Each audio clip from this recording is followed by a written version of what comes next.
قصة أصحاب الكهف. وصلوا إلى قرية، هذه القرية كان من أول القرى عليها أسوار، وللأسوار أبواب، وعلى الأبواب أصنام، لا يدخل أحد القرية حتى يسجد للصنم، فإن سجد أذن له بالدخول، وإن لم يسجد لا يدخل. وصلوا لهذه القرية قالوا اسجدوا للصنم حتى تدخلوا، قالوا والله لا نسجد إلا لله، قالوا إذن لن تدخلوا. فبقوا خارج السور وابتنوا لهم حمام، تعرف حمام؟ هذا المحل الاستحمام. فكان الناس يخرجون إليهم ويستحمون ويرجعون، ثم عملوا قسم للنساء وقسم للرجال.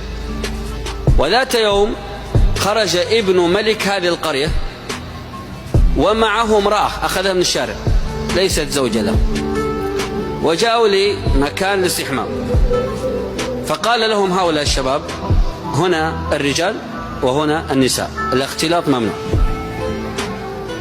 فلما قالوا لهم هذا الكلام قال أنا ابن الملك ولا أحد يتحكم، أنا وهي ندخل سوا.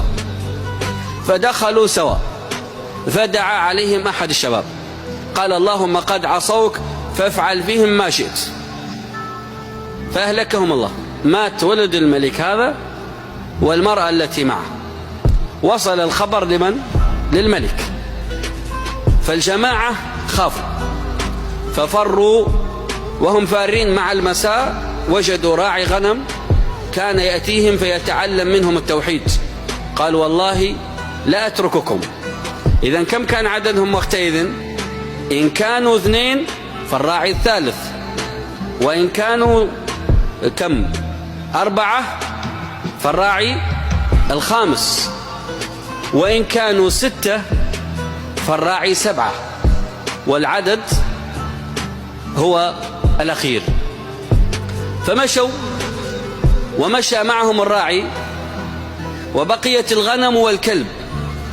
فقال الراعي اللهم إن كان هؤلاء الفتية على الحق فأوصل هذه الغنم لأصحابها، فأوصلها الله عز وجل، والكلب ما ذهب معها حتى وصلت، ثم عاد الكلب ليخبرهم وليعلموا أن الذي أوصل الكلب إليهم بعدما دخلوا وصلوا إلى الغار أو إلى الكهف قد أوصل الغنم لأصحابها.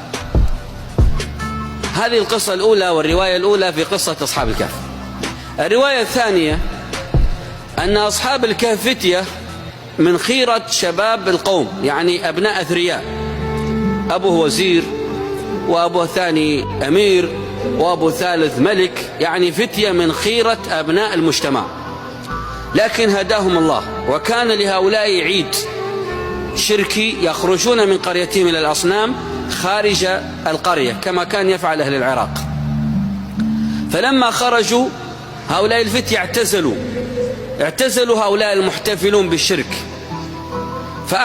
خرج الأول، ثم خرج الثاني، ثم الثالث، ثم الرابع، الخامس، السادس، السابع، حتى اكتمل عددهم وهم صامتون. كل منهم يخاف من الآخر، يخاف أن الآخر يعني يبلغ عنه أو يتكلم عنه أنه عنده رب يعبده.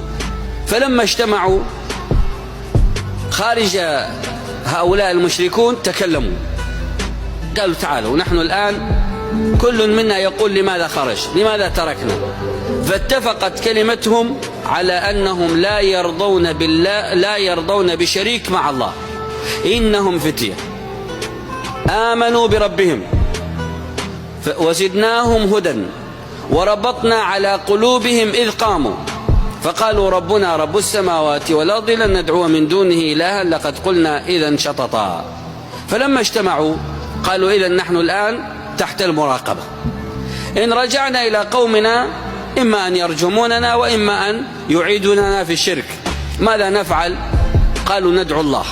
فدعوا الله إذ قاموا فقالوا ربنا رب السماوات والأرض، ثم دعوا بدعوتهم التي نقل القرآن ربنا آتنا من لدنك رحمة وهيئ لنا من أمرنا رشدا. وكان الوقت قبل غروب الشمس فكان أقرب شيء كهف، قالوا نأوي لهذا الكهف وننام فيه الليلة وغدا نفكر ايش نسوي. فأووا إلى الكهف ينشر لكم ربكم من رحمته ويهيئ لكم من أمركم مرفقا. فلما آووا إلى الكهف ألقى الله عليهم النوم الخاص. إيش هو النوم الخاص؟ وتحسبهم أيقاظا وهم رقود، مفتحين عيونهم ونايمين، وهذه خاصة بأصحاب الكهف. جلسوا واستندوا في حواف هذا الكهف، ينظر بعضهم إلى بعض وألقي عليهم النوم. وجاء الكلب ليدخل فمنع، فنام الكلب عند مدخل الكهف وهو الوصيد، وكلبهم باسط ذراعيه بالوصيد.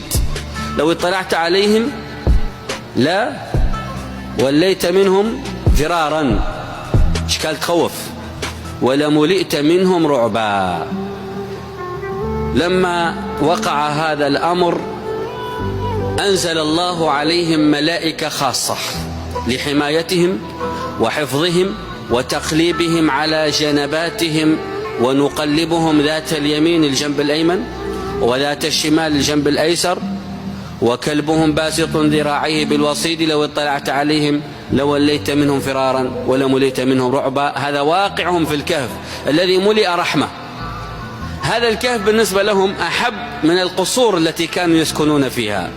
هذا الكهف من غير تكييف، من غير طعام، من غير شراب، من غير فراش، لكنه كهف معه إيمان. وهذا أول درس نأخذه من قصة أصحاب الكهف، أن نعيش بإيماننا ولو تحت خط الفقر أحب إلينا من أن نعيش بلا إيمان وبلا دين ولو ملكنا الدنيا كلها، لأن الإيمان أحب إلينا وأغلى عندنا من الدنيا وما فيها.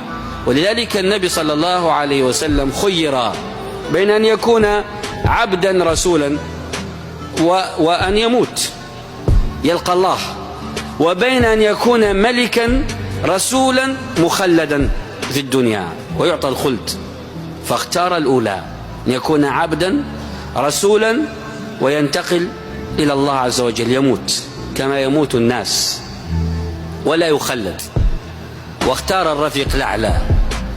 والله عز وجل قال له: وللآخرة خير لك من الأولى. ولما دخل عليه عمر بن الخطاب يوم من الأيام في الشهر الذي آلى فيه النبي صلى الله عليه وسلم من أزواجه، يعني أقسم يمين أن يمكث شهر ولا يدخل على واحدة، فبني له خيمة في المسجد، ودخل عليه عمر في هذه الخيمة، لأن الناس أصبحوا يتكلمون محمد صلى الله عليه وسلم رسول الله طلق أزواجه، عمر بنته عنده حفصة بنت عمر، وأبو بكر بنته عنده عائشة بنت أبو بكر رضي الله عنها، وهؤلاء ما يدرون. وعمر أتى إلى حفصة وأراد أن يضربها ويقول لها: ماذا حصل؟ أطلقك رسول الله؟